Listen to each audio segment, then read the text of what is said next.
All right, I'm going to start now. So hello, everyone. Thank you all for coming to the Understanding Racial Injustice Speaker Series presented by We Charity Minnesota, the SAARI youth group of the Indian Association of Minnesota. My name is Akshay Naik, and I will be the moderator for today's event.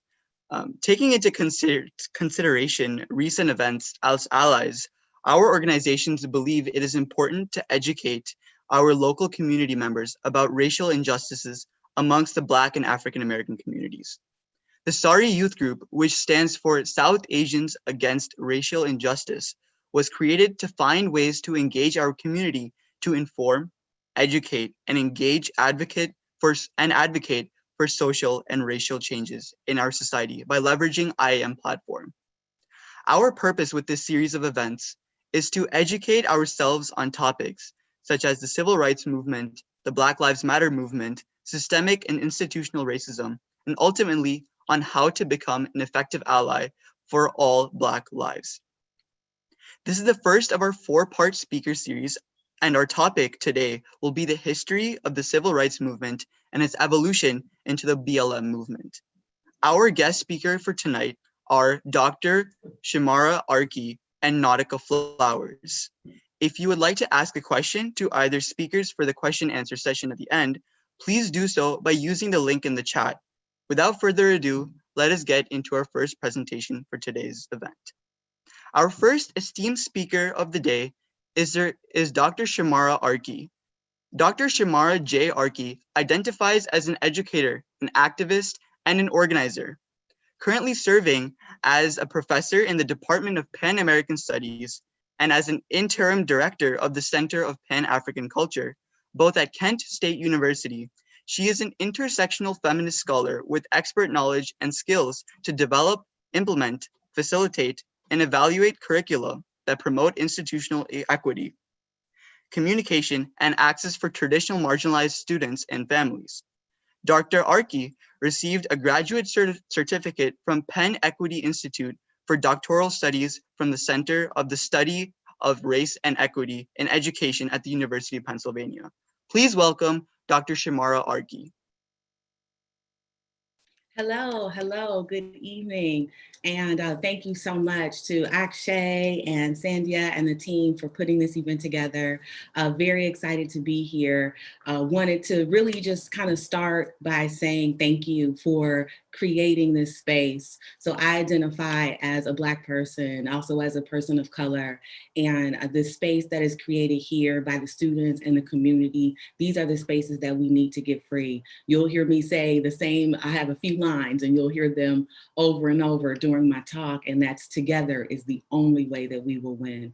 I believe that, and I just want to shout out those folks who have worked to put this space together, to have these important conversations, because this is definitely the road to liberation. So I just kind of want to jump in at this point, jump right into it. And but before we get into civil rights, I want to talk a little bit about the fight for freedom that was happening before that. And so many of us know that as abolition, the abolitionist movement. So those of us who identify as Black, as folks a part of the diaspora, as people who are descendants of the ones who survived the slave trade, we have been resisting since we were stolen from our original homeland, whether that has been through jumping overboard, whether that has been through reproductive justice with women's particularly, and having children being raped and deciding not to have the baby. So I just want to hold space for those people who are my ancestors who have been doing this work, but then also the folks who have chosen to be co-conspirators with us. And those people who may not identify as Black, those people who may not identify as from the diaspora, but who understand the plight and are willing to stand the line with us so that we get our freedom. So as we talk about this history of activism, thinking about civil rights, thinking about abolition, we want to start there. We want to start with the people who, before this word, civil rights, abolition, was ever added to the canon, we have to understand that this is an action that people are participating in even before it's been added to the academy, if you will, before the word has been added to the canon. So thinking about the abolitionist movement, and when we think about movements, social movements in the United States, we often equate them with wins. And so with movements in the United States, those wins are aligned with political movements. So whether it's a law being changed, an amendment, something being ratified, that's what's considered a win for us here. One of the wins for us here. And when we think about the abolitionist movement, we can think about the founding of the United States and how we got here, and thinking about the resistance during that period, and that's abolition.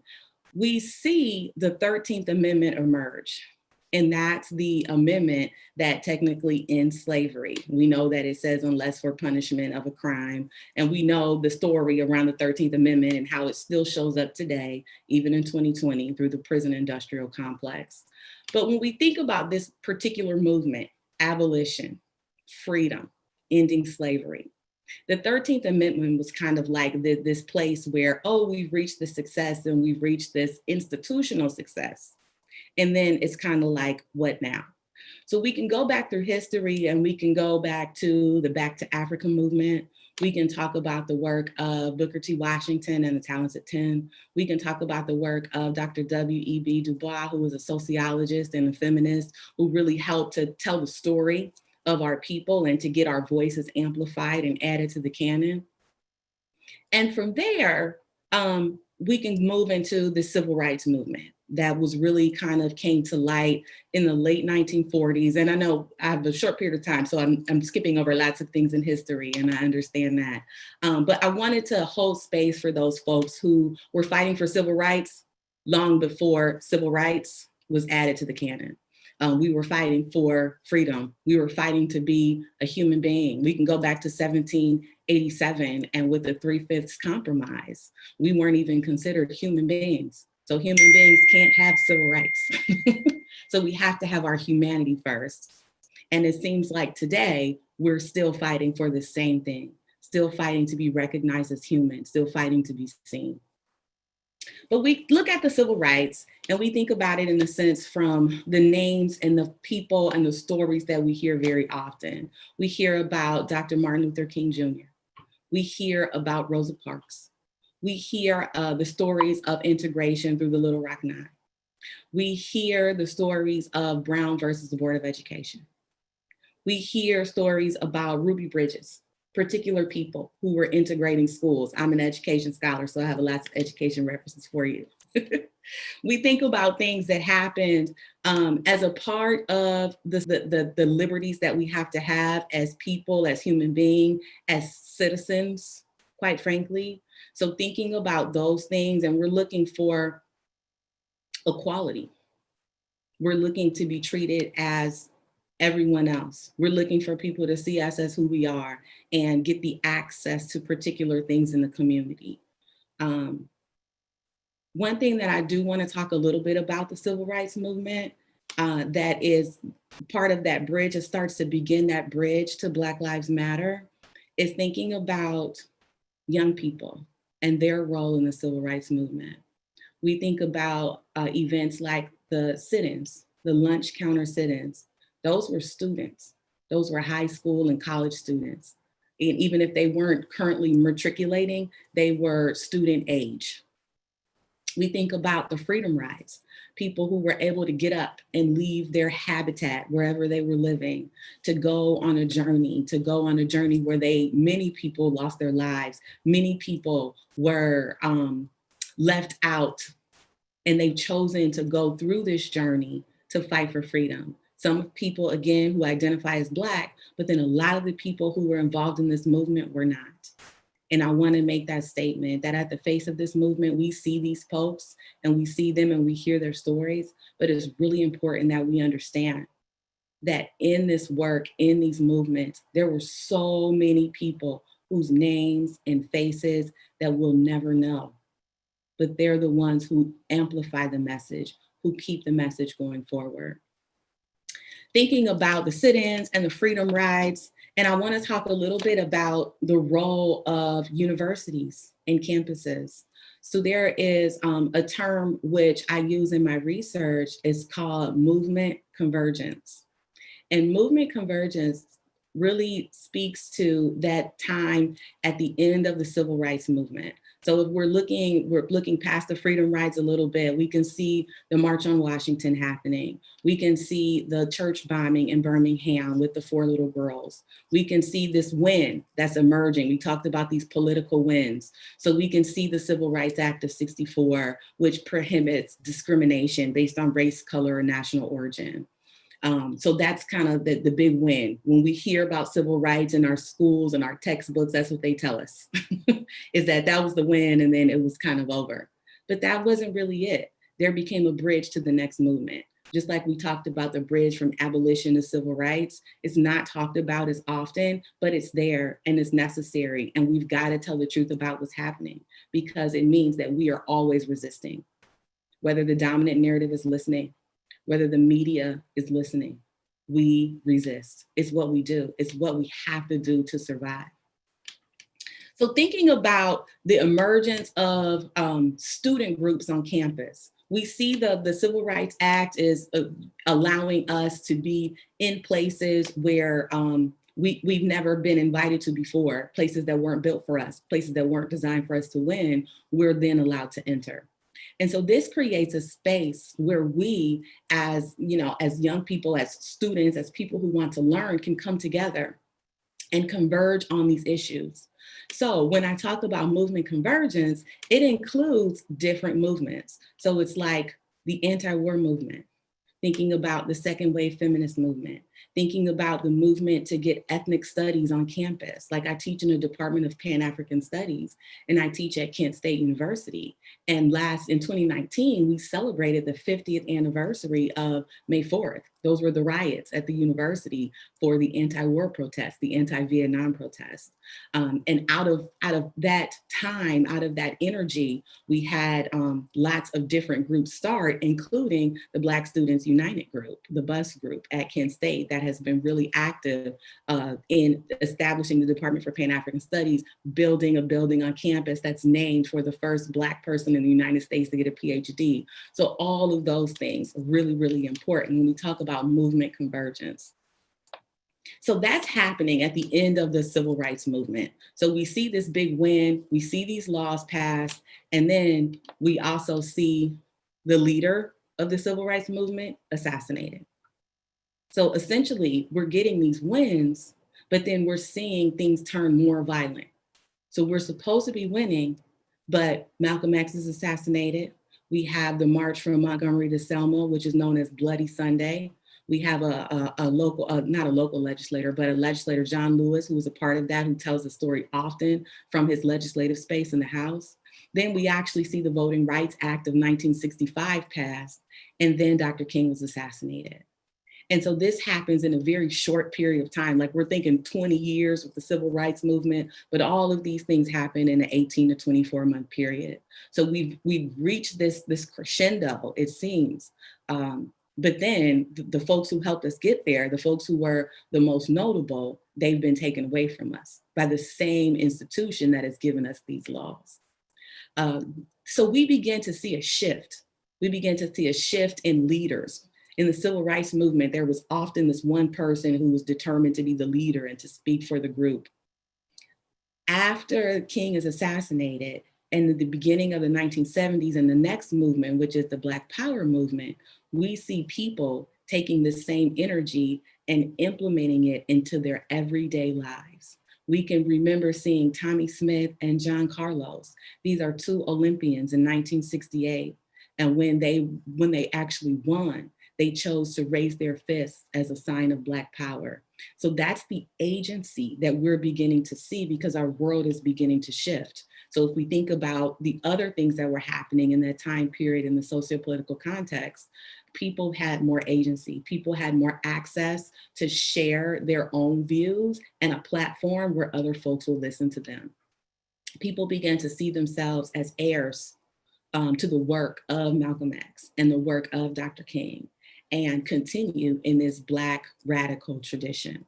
So then we can kind of see the emergence of other student groups and how they transformed themselves from only working on campuses to working in community. Groups like CORE, the Congress on Racial Equality, so which definitely started as a civil rights group, but as time passed, they moved to work in community and not just on campus. Also with SNCC, the Student Nonviolent Coordinating Committee, again, started with in that space where young people in this movement convergence space, and then we see this move out into community. Also with the SCLC, the Southern Christian Leadership Conference. So we also see not just the role of the institution, but we see the roles of these groups transform from an insular group to folks who were just maybe invited into a higher ed institution to community. And then from there, we can see the Black Power movement really begin to get fuel. We see the Black Power as the Black Power movement as this urban Blackness, civil rights really focused on this nonviolent action. And we see the Black Power movement emerge as folks who are in the city, folks who have been through the Great Migration, and we see them display their Blackness very different. And I think that that's an important bridge as we talk about getting to the Black Lives Matter movement. There was this nonviolent pride you get in your church clothes, you get dressed up to be a part of the civil rights movement. And in the Black Power movement, some of that became relaxed. You began to wear more as like a uniform. You wear all Black, you wear your Black leather, you wear your beret, you put your fist up. Lots of folks began to wear their hair natural and what we call an afro. So as we talk about the movement convergence from one movement to the next, we have to understand that while there's a big popular movement, there's a rise and tide in the waves, even in the low point, even in the trough, there are people who are resisting and there are movements there too. And those help us to fuel the next movement. So between civil rights and the Black Lives Matter movement, there is this Black Power movement that's centered in urban spaces that really helped folks who may not have been connected to university, who may not have been connected to a church, who may not have been connected to the Deep South, figure out how they can become involved in getting our people free.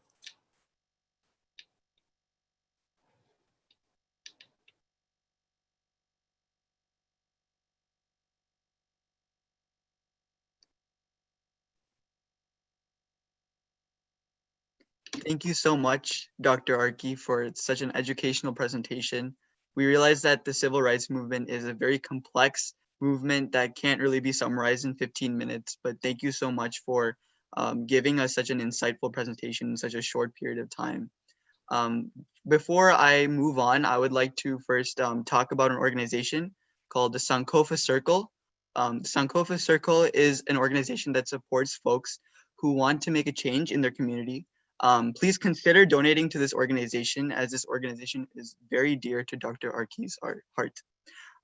Our next esteemed speaker, guest speaker, is Nautica Nicole Flowers.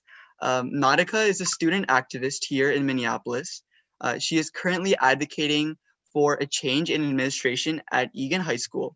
She is majoring in African American Studies and minoring in GWSS and French at the University of Minnesota. Her activism work surrounds Black women, mutual aid, and remaining systems of oppression into systems of healing. Please welcome Nautica Nicole. Hello, hi guys. Thank you so much for having me off the bat. I'm so excited to be able to share my perspectives from, what I've lived through and what I've been working to do over the past month and a half at this point. So yeah, we only have 15 minutes, so I do want to get into everything. And Dr. Arki provided a great transition by stopping at that Black Power movement. And the Black Power movement is so influential, it's so important. We see the roots of the Black Power movement every single day today, from the trends that were created, that were originally made to reclaim Blackness, now being appropriated and commodified today. We see it in the chants that we use, we see it in the literature that we bring up and the people that we follow today. A lot of the movement today is a direct continuation of the Black Power movement. And so, as I said in my bio, I do focus mainly on Black women. And when I say the word women, I spell it WOMXN. To me, as someone who is non-binary, but also feminine presenting and also uses she, her pronouns, that word kind of encompasses a community of not just cis Black women and trans Black women, but non-binary feminine women who may associate and feel most comfortable in that group. And so when I say Black women, it is as inclusive term as possible. So I want to pick up from that Black Power movement that Dr. Arki was talking about earlier. And so from the Black Power movement, we got a lot of incredibly strong, and for kind of the first time ever, publicized Black women. And this was our first time seeing Black women move out of the role of either mammy or either the widow and the crying mother, which would, be associated with Mammy Till from Emmett Till's murder, and Coretta Scott King with the murder of MLK. And so this was the first sort of time that in media and on television and on a wide scale, Black women were now seen as not necessarily leaders, but of course misogyny still existed, but for the first time we're seen as more powerful and as faces of the movement. And so this is where we get the emergence of Angela Davis, obviously, who I would say is kind of the face of the Black Panthers movement, even though we do have to acknowledge that colorism plays a role in that. But we get the emergence of Angela Davis, we get we get Tamika Lewis, who's the first female member of Black Panthers. We get Nina Simone, who, was kind of coming in from that civil rights movement, but was very outspoken about not believing the roots of nonviolence and of patience and loving your neighbor and things like that. And so we start to see Black women in all of their shades come to the forefront as leaders and as emerging people. But the important thing to note is that in the civil rights movement, it was still being led by Black women. But because of how misogyny and respectability politics, which is when minority groups, normally like racial minority groups, try to succumb to whiteness as a way of achieving equality. And so with respectability politics and misogyny being such a major part of that, and gender roles being such a major part of that, Black men pushed Black women to the back. But in the civil rights movement, you can see the people who wrote the speeches for the men to give were women. The people who answered the phones and made the phone calls and organized and did bailouts and, did the education and did the organizing, all of those were women. They were Black women and Black girls. And so with the Black Power movement, it was taking them out of the shadows and finally allowing them to kind of step into the light. And so out of that, we kind of, again, lost, I would say, after the Black Power movement and into, whatever you want to call the movement that we're in now, kind of that time before Black Lives Matter, but also now. We again went into the misogynistic habit of ignoring Black women. And so a lot of people don't even know that Black Lives Matter was started by 3 Black women. A lot of people just don't know that and feel like that's not something that they need to know. A lot of them assume because they associate it with, Trayvon Martin, because that is what it was spurred from, Trayvon Martin's murder. They assume it was started by Black men, or they just say the Black community without really unpacking what that means. But it was started in 2013 as a response to Trayvon Martin's death by 3 Black women: Alicia Garza, Patricia Cullors, and Opal Tometi. These are 3 Black women, 3 Black queer women in specific, who saw this and were able to create a national movement about it. And yet they never got their faces out there. They never got their names out there. When we say Black Lives Matter, I promise you, most people chanting it cannot name one of those 3 women to you. And so it calls into question, how is it that Black women have historically always been leading these movements behind the scenes and yet getting no coverage or no support or no recognition for their work? And so that's why my work today surrounds Black women. It surrounds having our voices be heard, and having a spotlight on us, because at the end of the day, if we are the ones doing the majority of the work, we deserve the resources, we deserve the support, and we deserve the recognition that our male counterparts get. And so transitioning from 2013 in Black Lives Matter. So in the subsequent years after that, the three Black women did speak up multiple times to talk about and acknowledge the fact that they believed misogyny was playing a role in why nobody really knew their names. And so if you go to the Black Lives Matter website, you can see it for yourself. There's a subsection called Herstory, HERSTORY, instead of history. And that entire section is completely dedicated to uplifting Black women, saying that the Black Lives Matter movement is for Black women, for queer people, or queer Black people, for disabled Black people. It uses incredibly inclusive language. It says that the goal and the intent from the authors, intentions were to be incredibly inclusive and to give a spotlight to Black lives that were being taken and ignored. And interestingly enough, the mainstream movement of Black Lives Matter is completely non-intersectional. There's so much of the mainstream Black Lives Matter movement that fails to acknowledge any Black life outside of the acceptable, respectable norm. And so we see that when Black women die, they get no coverage. When trans Black people are murdered, specifically Black trans women who have have a life expectancy of 35 years old, when they are murdered at higher rates of police brutality than really all of us, that gets ignored. When gay Black boys are murdered, that gets ignored. And so, when disabled especially Black men are murdered, that completely gets ignored as well, because again, none of those people are seen as respectable groups of Black people or Black lives that should be valued.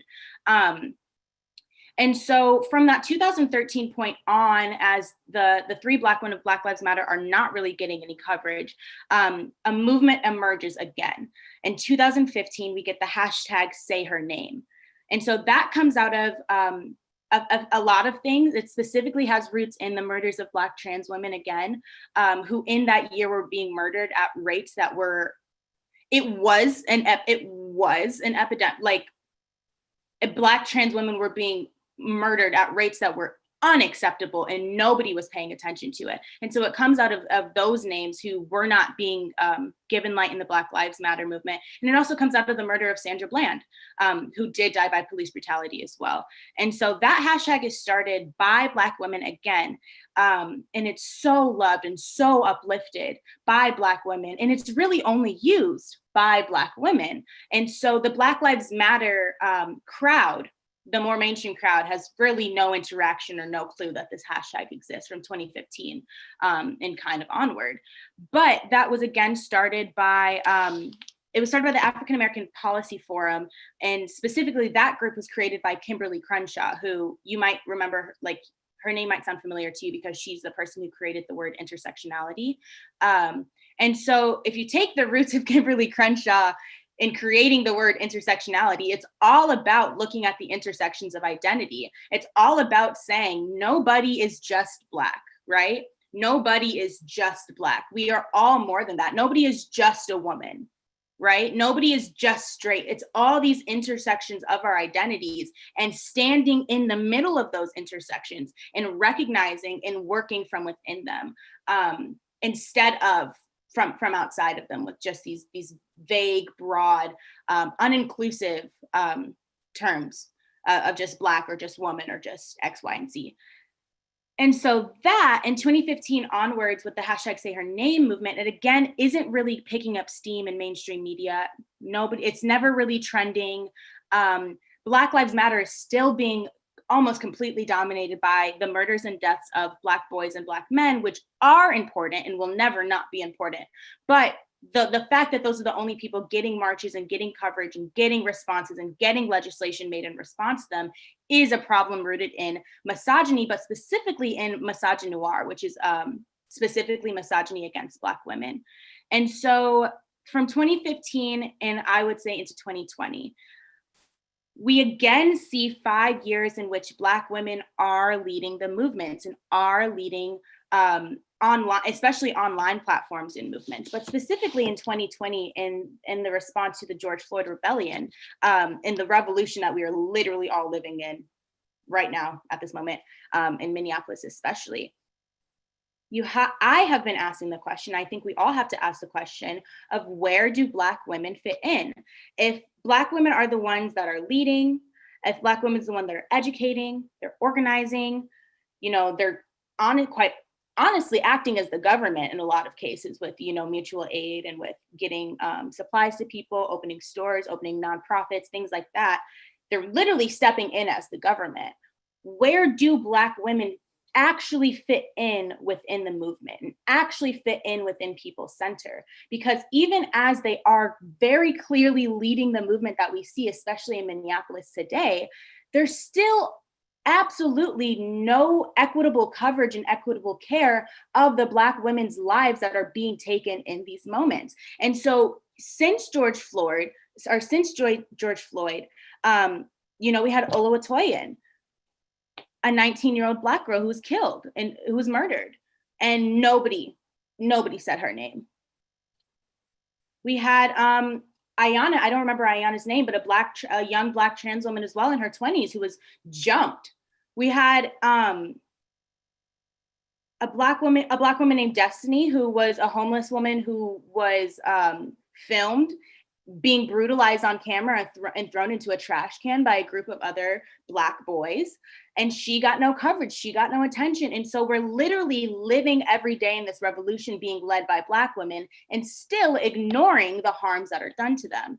And it's unacceptable. It's unacceptable. That's why all of my work has been surrounding this. And so the examples that I would provide would be if you reflect on this past month and a half, right? So the Black Lives Matter, mainstream group that most people are kind of supporting and putting themselves into, that focus has, primarily been on George Floyd.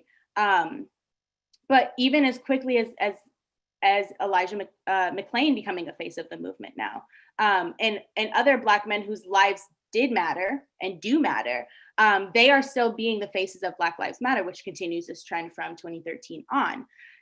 But even, worse, or to me worse, is that the hashtag Say Her Name, which was created in response to the exclusion of Black women, has now been completely co-opted. You go to the chants or go to the protest, and the chants that you hear are say his name, or say their names, but you never hear say her name, which is the original intent behind it. And so again, you see Black women being erased from a movement that they are creating themselves. And then, on a way more sinister note, a note that people seriously need to think about and consider, we see Breonna Taylor's death being turned into a literal meme. People turning Breonna Taylor's death into jokes or into edits or things like that, as if that is funny, and saying it under the guise of trying to help. You have to ask larger questions, especially as allies. And so for me, I have been trying to get allies to reorient and to ask themselves, how can I support Black women right now? What can I do? What can I provide? What resources can I give? What support can I give to support and uplift Black women in this moment? Because historically they've been ignored, and we've seen the consequences of that. And so that's kind of the note that I'd love to leave you guys on.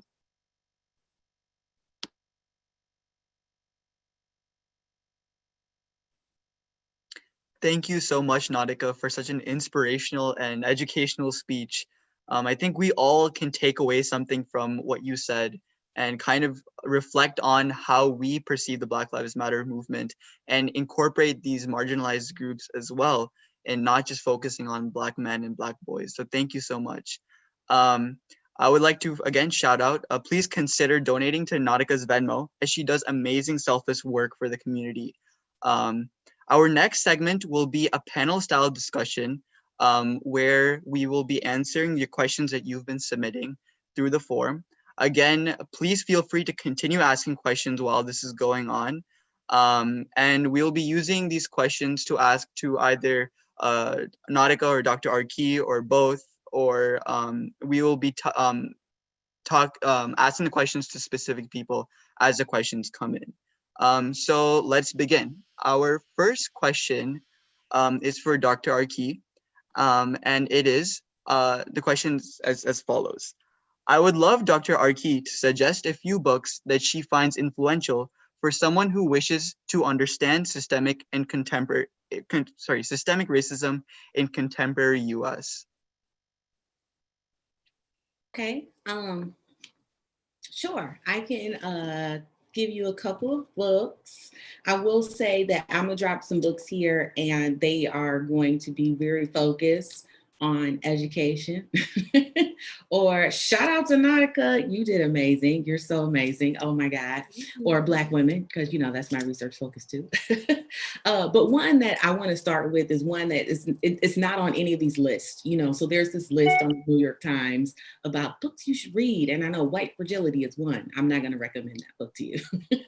What I want to recommend to you is a book by a Black woman, Dr. Joy DeGree, and her book is called Post-Traumatic Slave Syndrome. And so she talks about our mitochondrial DNA. So she talks about all of the things that we've just talked about, but it's from a scientific perspective. And it talks about our DNA and the things that come with us through our DNA that have been proven. And so one of those things for Black people is trauma.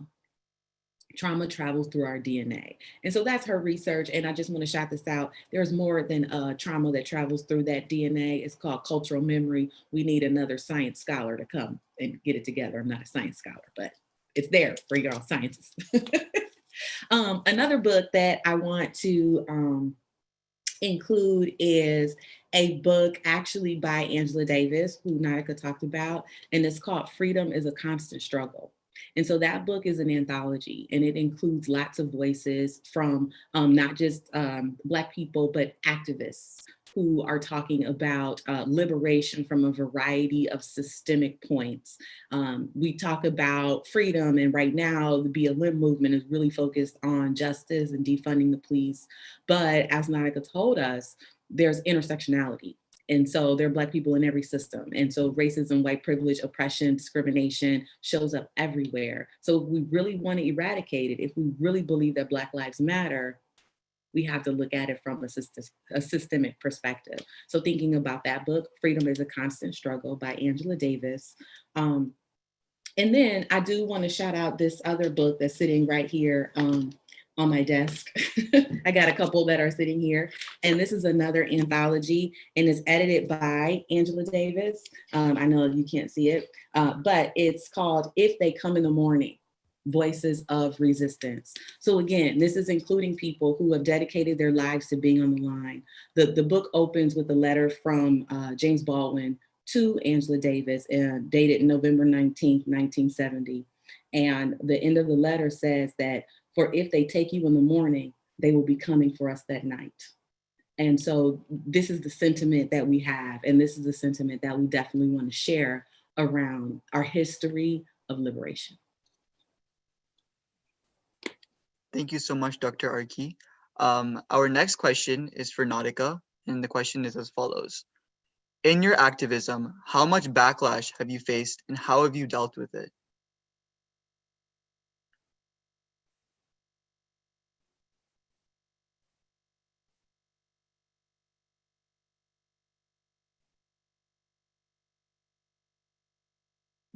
Okay, sorry, I need to be unmuted again. Yeah, so I've been doing activist work since my first protest I attended, I was 12. And that was in 2013 as a response to, or 2012 when Trayvon Martin was killed. So that was my first ever protest. And I'd say probably from that moment on, I've been doing the work. I got a lot of backlash all through high school for it. It was horrible. All through middle and high school for it. I was completely ostracized. My friends didn't want to be friends with me publicly. My teachers never defended me. It was bad and it was horrible because everyone let it happen. And so, you know, on that note of when people say support Black women, that actually means you have to support and stand up for Black women all the time and not just online. And so today I still obviously get that same backlash from, you know, kind of the same group of people. But it doesn't really matter to me because I'm right. I will never feel bad for protecting Black women. I will never feel bad for demanding rights for Black women. I will never feel bad for speaking up about what's going on, because I was 13 saying the same things that, now 21-year-old adult non-Black people are saying. And I was getting criminalized for it. And people were trying to expel me from school for saying these things. And so I will never feel bad about the backlash that I get, because it's always meant that I'm doing something right. And so for me, it's not really hard to keep my head up through it, because it's my life that I'm protecting. It's the lives of the other Black women in my life. It's the lives of the trans Black women who fought for me today, and getting justice for them. And so backlash just keeps me going. It inspires me. But I think that as allies, it's really important that when you see that backlash, you give some emotional energy towards shutting it down, instead of allowing Black women, because not all Black women are like me. We're not all the same person, when you see that, shutting it down and protecting Black women and Black women's spirits in that way. But yeah. Thank you so much, Nautica. Our next question is for Dr. Arki, and the question goes as follows. Most of the movement without a known and central leadership, or the Arab Spring or the Occupy movements, seem to fade away with time. Why do you believe the Black Lives Matter movement will continue even without clear leadership? Oh, I think that the movement will continue without without visible leadership. I won't say it's not clear. I'll say it's not visible in the way which we've been socialized to believe movements need leaders. I think the Black Lives Matter movement, as as Nautica talked about, and then also a little bit as I talked about, is a part of a continuum of people of the diaspora who are taking charge of their own future and fighting for something that they don't even know what it looks like, sounds like, or feels like, and that's freedom. And that's been something that's who we are since we've been here, since we've been taken from our homeland. And I think now it's so sophisticated. So we think about oppression, we think about white privilege, white supremacy, and whiteness. This is 2020. It's so sophisticated. So our resistance has to be equally, if not more sophisticated than that.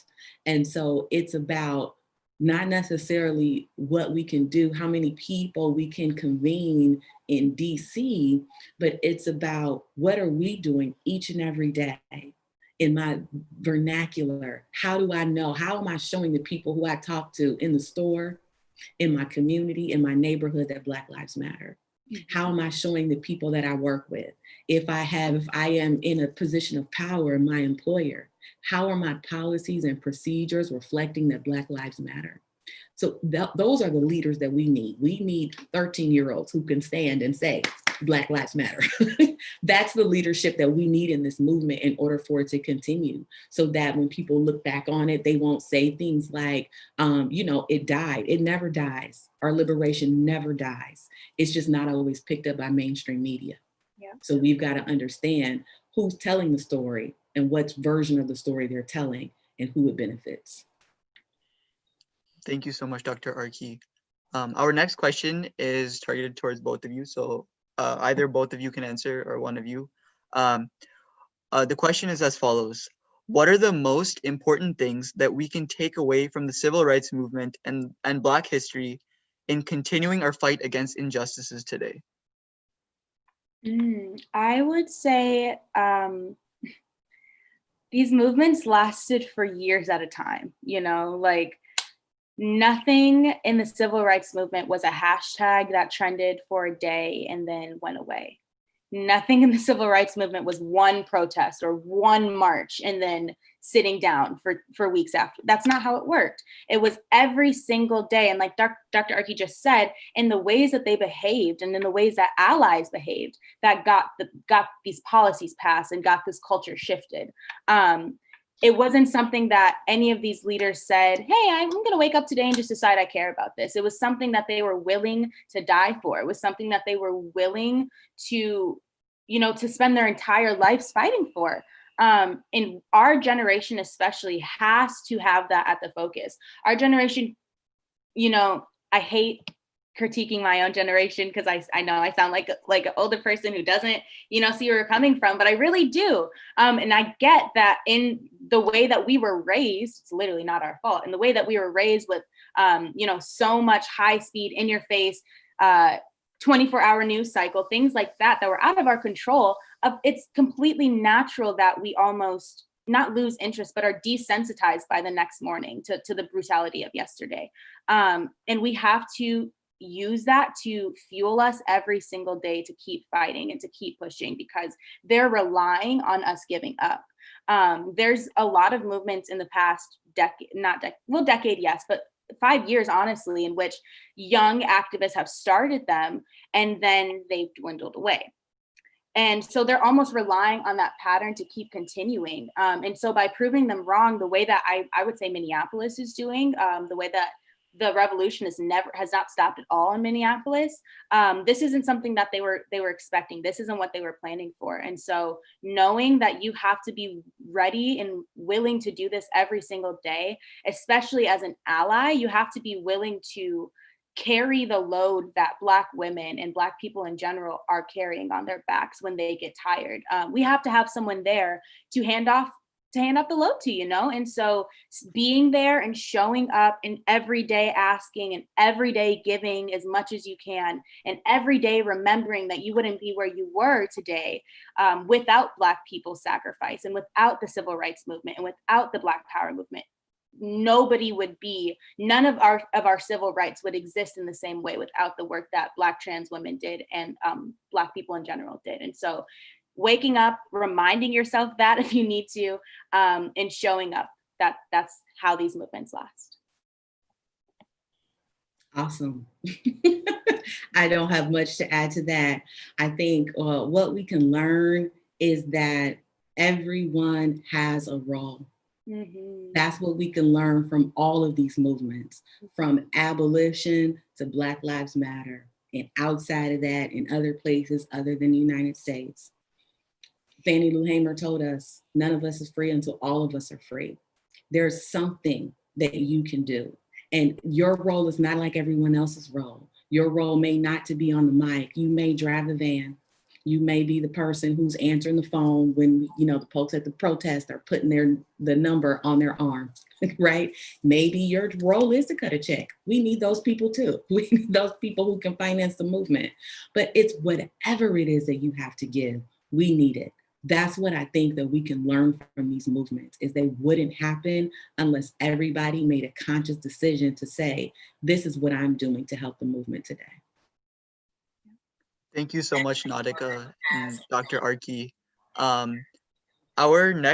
Actually, before we move on, one person asked, Dr. Arki, can you repeat the name of the first book and author that you mentioned?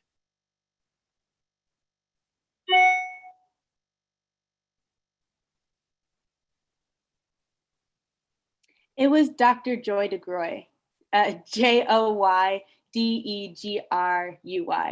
I got to see her teach once, and she's like my inspiration in life. It's called Post-Traumatic Slave Syndrome. That's it. Oh, okay, there you go. Thank you, Nautica. Our first question is targeted towards Dr. Arki, and it is, in what ways can we deal with white fragility? Oh, I don't know. That's a great question. Who has the answer? I think one of the things, so this is just me personally, I think that one of the things that is our role is to call it out when we see it and let folks know that there's no place for this here. This is a place for liberation. This is a place for action. This is a place for forward movement. The work that you have to do as a white person has to be done in spaces with other white people. It can't be done in spaces with people of color carrying the brunt of that. It can't be done with Black people carrying the brunt of that. So I think, so that's how we deal with it. I think we got to call it out when we see it. We have to have the courage and the fortitude to be able to call it out, and not necessarily call the person out, but call out the action. Like, oh, your white fragility is showing, and keep going, because people are going to hear that and they're going to think about it. And we have to encourage white people to do their work. each other, not with us. Thank you so much, Dr. Arki, for that answer. Our next question is for Nautica, and the question goes as follows. What are your thoughts on the terms POC versus BIPOC? And do you feel any of these terms as being inclusive and the racism that exists in the communities of color? Yeah, I love that question. I'm not a fan of terms like that, honestly. I think terms like that have been coined over the last couple of years as ways of being too scared to say Black or too uncomfortable to just say Black. Those terms are real terms. They're valid communities. They are real terms. But if you mean Black, you have to say Black. You can't say people of color. You can't say Black, Indigenous people of color, because the statements that people are saying oftentimes are not all encompassing for all of those groups. And so if you are talking about a struggle that is unique, I see this happen the most often with Black women, of course, again. If you're talking about a struggle that is unique to Black women, don't say women of color, because not all women of color relate to that struggle and have that struggle and have those issues. And at the same time, if someone is uplifting and putting shine and praise on Black women, do not come in and say, actually, what about all women of color? It's because, again, it's not about that. There's things and experiences and feelings and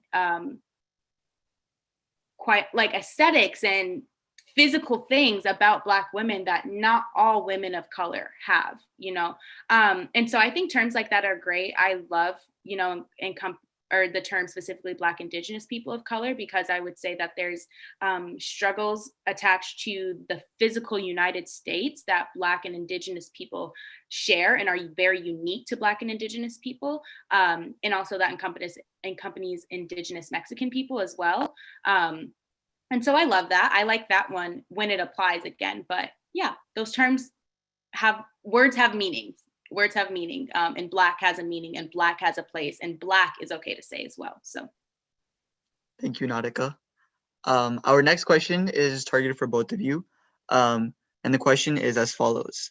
Do you have any recommendations for what students who are planning to enter careers with racial disparities like healthcare should do/learn before entering these spaces? Okay, I'll go first on that one, mainly because I just wanted to follow up on Nadica's comment and talk about the term women of color specifically. And so women of color emerged in the 1970s as a political term. And so folks are, it's being used in a way now that it wasn't its original use. So it was designed as a political term to, again, we go back to those big wins around movements, fight for rights. And so uniting us all as a group, as women of color, that was something that happened for something very specific. Right. But I agree with everything that Nautica said. Just want to put that in there. Okay, and so the next question talked about if you're going into careers where there are racial disparities, that's all careers. I just want you to know that. That's all careers. Whiteness, white privilege, and white supremacy hurts us all. So that's all careers. There's research about careers in the medical field. There's research about underrepresented minorities, right? So there's research about specific fields, but it's everywhere. And I think something that we can do is understand its permeance, understand that it's insidious. We talk about unconscious bias a lot, and that's on an individual level with us, but we also have to talk about implicit bias. And implicit bias is that bias that's built into those systems and institutions. So I think we've got to fortify ourselves to know these things. And then we have to do some education. We have to do some history into whatever field that we're going in. I'm an educator, so I know a lot about education history. I know that the last American Revolution in education was over 50 years ago. And think about how our world has shifted in the last 50 years. So our education needs to shift too. So that's a part of it, is finding out that information that is not going to be in the textbook, that's not going to be on the website, and really understand that institution's role in the system of oppression that we're living in. And then thinking even more deeply around the role and responsibility that you have.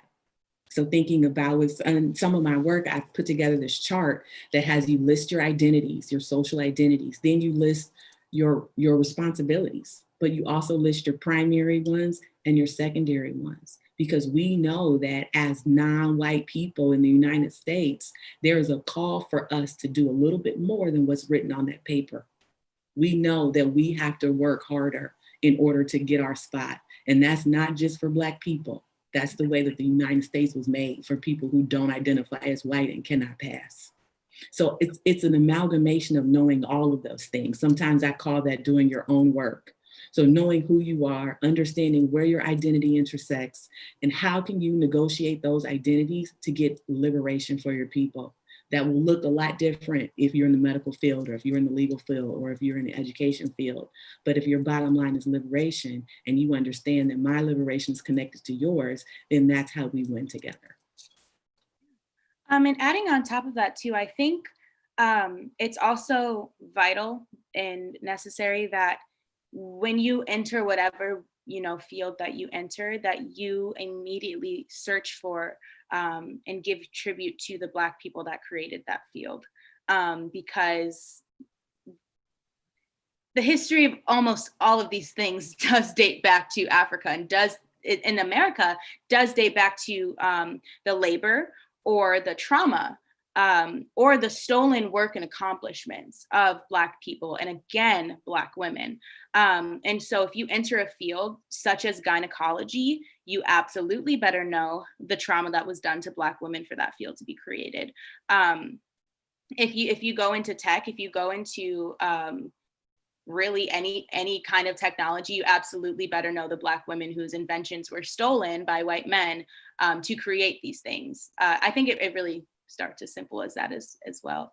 And then also in your work, what can you do and how can you leverage your resources and your work to immediately and directly provide for Black communities and Black women? Because that's what most of my activism this past month and a half has been all about: mutual aid, all about what can you offer? What can you offer outside of, asking for the government? What can we offer as a community to the people in need? And so Venmo me and Venmo the Rebellion Relief Fund, so that we can keep doing that, but also ask yourself and look within, what talents or hobbies, or look around at what things do I have that I can provide, and that same thing will apply in your eventual career as well. What can you do? What can you provide for free without wanting something back to Black communities? Thank you so much, Nautica and Dr. Arki, for answering that question. Our next question will be our last question of the night, and it is again targeted towards both of you, and it goes as follows. How do you think recent BLM protests have accelerated awareness and changed faster than the civil rights movement 50 years ago?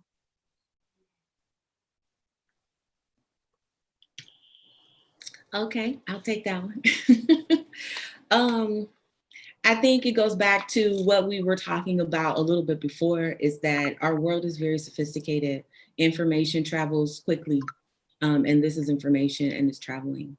I think that what happened globally with the pandemic caused people to slow down their lives, caused all of us to slow down our lives. And we're spending more time on screens. Like, we already spend a lot of time on screens. That's just the world that we live in. But now we're working through them. We're educating through primarily, and not doing any of these things in person.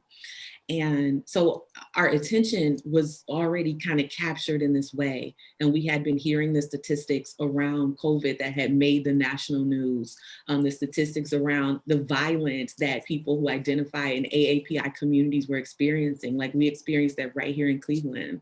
The disparity and the assistance that we saw coming from the government, and the lack of assistance, and the type of assistance that was coming based on people's social identifiers. So their race, their socioeconomic status. And then how the virus was actually affecting people differently based on their lifestyle. So not necessarily based on their identity marker, but because we're socialized into these identity markers, and people who identify as poor have low wage jobs, and they probably take public transit, and they live in highly dense populated areas. So things like that, which are all systemic, which can point directly back to white privilege, white supremacy, those show up in this way that we've been socialized to believe through race, socioeconomic status. And so I think it's important for us to understand that moving forward, it's not that the movement is changing. It's not it. It's that the world that we live in is changing. And so the movement has to respond to the world in order to stay relevant, just like everything else. And so it's not this singling out. It's why is this movement different? No, the world is different. And therefore, we all have a different level of agency and responsibility to be involved. Mm-hmm. And also the recognizing that this is kind of the, not first time, but for some of us, the first time in which capitalism itself has been kind of stopped or pushed back on or really called into question for the first time. And so like you were saying, Dr. Arki, and like Angela Davis, writes, you can't just dismantle racism. You have to dismantle all of the giants. And one of those biggest beasts is capitalism. And so we see that now that we're given the time to protest, now that we're not at a 9-to-5 job and then coming home and being exhausted, now that we're not, in a classroom for hours and hours and hours and hours a day and then coming home and being exhausted, now that people aren't working overnight shifts and then coming back in the morning exhausted, now people have time to sit down and question. They have time to read other perspectives, see other perspectives. They have time to ask themselves, what does money mean to them? Especially people who are now being, given unemployment checks that are way more money than they would have received in their normal jobs for actual, physical labor being put in. A lot of people are calling into question, what is the point of money and what is the purpose of their money and what do they want that to be? And so luckily, a lot of people are deciding that in this world that we live in and that we're gonna live in for, realistically another 1.5 years or so, if they have the money, why not give it to people who actually need it right now? If people can stay in their house, and should be staying in their house and, should not be out spending frivolously and have no need to, they're asking, well, what do I do with all this money? And they're realizing that so many other people need it and so many other people weren't given it. And so when you talk about that changing world, COVID, bringing that kind of questioning to capitalism has kind of been like the coolest thing ever to live through.